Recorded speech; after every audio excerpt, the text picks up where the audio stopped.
मृत्युञ्जयाय रुद्राय नीलकण्ठाय शम्भवे अमृतेशाय शर्वाय महादेवाय ते नमः।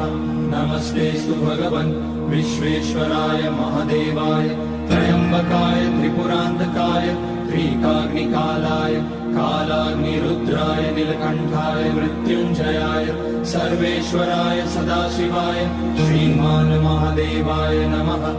ॐ नमः शम्भवाय च मयोभवाय च नमः शङ्कराय च मयस्कराय च।